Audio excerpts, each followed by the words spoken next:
All right. Hello, everyone. Thanks for sticking around. I know we're getting closer to lunch. So today's panel is a different kind of panel. We're going to talk about gamification, which I know is a much talked about and sometimes very polarizing topic to talk about.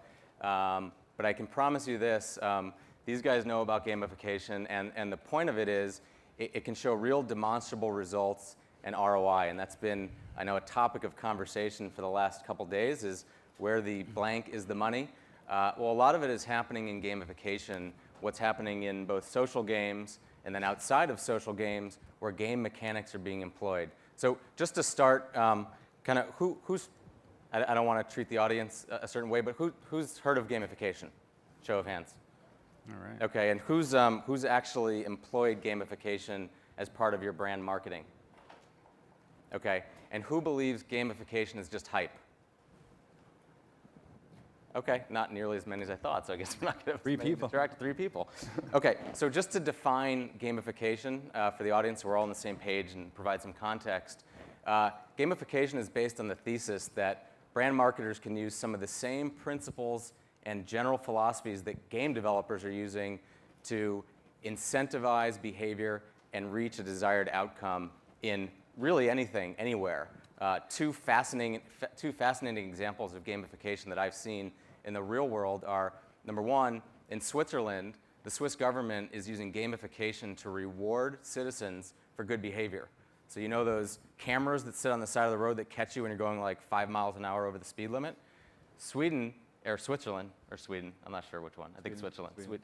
They're using cameras to catch people that are going slower than the speed limit. And if you're going slower than the speed limit, you earn points and you get entered into a lottery where you can win money from the pool that's created by the people that are going over the speed limit.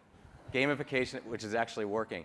Another one, which is having a lot of influence here in the States, is the University of Washington recently created a game called Fold It, which encouraged collaboration and crowdsourcing of trying to figure out how to make the most accurate protein folding that would further the research for AIDS development. And this is a puzzle that had confounded scientists for over 13 years. And the gaming audience solved the puzzle in 10 days, what had confounded scientists for over 13 years, and furthered AIDS research by a very long time. They aren't able to quantify it, but they were able to achieve that by giving points and bragging rights to the collaborators who came into this game and figured out how to use Fold It to create proteins that would help further research in AIDS. So gamification is real. It's here. There's demonstrable results. Its foundation is in social games, and it's moved on to entertainment and media, and then on to brand marketing. So I think we have the perfect panel to talk about the evolution. So I'm going to start with Matthew. Matthew is the CEO of Fresh Planet, which is a great social game and a client of ours. So Matthew, throughout all your games, what's the single most surprising trend you've seen in terms of social behavior and engagement? Well, we just launched a game called Spa Life, and it's a game targeted at women. You manage your own spa. And we were very surprised because we knew it, but we saw that the group or the demographics paying the most were women, of course, but mostly women over 50 and 50 years old. So the older the women, the more likely they are to pay, and also the more likely they are to be viral and invite friends. That was very surprising for us. Okay. So can you roll the tape on the Fresh Planet? I want to show you guys some of the work that they've done for Clarence in particular.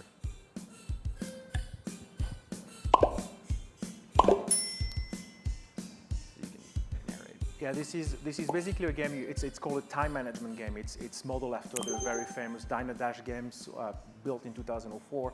And basically, you manage your own spa. You have to greet customers and improve the look and feel of your spa. You have to make money. You have to make sure customers are happy.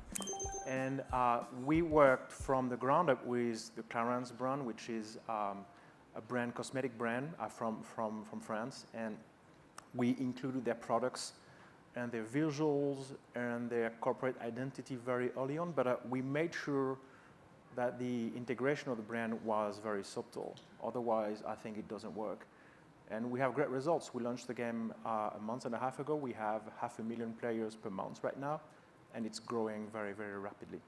So that's a great example of a brand recognizing the power of social games. Now, I think a lively debate that we've had behind the scenes are, when is it right for a brand to build a game? When's it right for a brand to employ game mechanics as part of their engagement and loyalty building? And when is it time to just kind of stay away and leave that for the social game development companies? So, Lee, I'm going to turn the question to you. Lee is the man behind the Pawn Stars Facebook game, modeled after the very popular series, chart-busting series on A&E. Maybe you could roll the tape real quick on the Pawn Stars game. Think you have what it takes to be a Pawn Star? What do you want for it? Well, talk is cheap, so put your money where your mouth is. Deal. Play the Pawn Stars game on Facebook. Buy and sell items. Get expert opinions. And most importantly, turn a profit. See if you can achieve Pawn Stardom. Go to viapawnstar.com to play now. So you guys all probably know Pawn Stars, but how many of you have played the game on Facebook, Pawn Stars?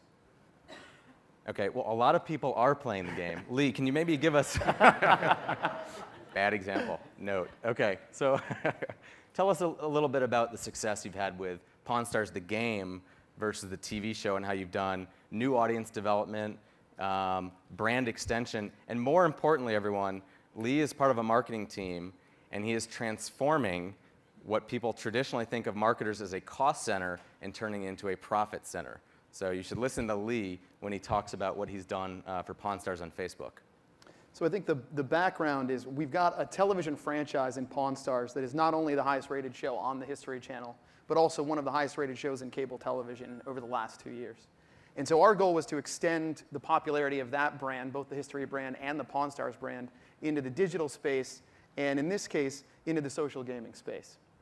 For us, it was an opportunity to not only allow the diehard fans of the television program to engage with us after the show ended and extend that experience online, but also an opportunity to bring new users into the fold. So because we're in the social space, we hope that our diehard fans are playing the game, inviting their friends, and we're turning on new people to not only play the game, but watch the television series on air. And within the first month after we launched, we had over 1 million installs.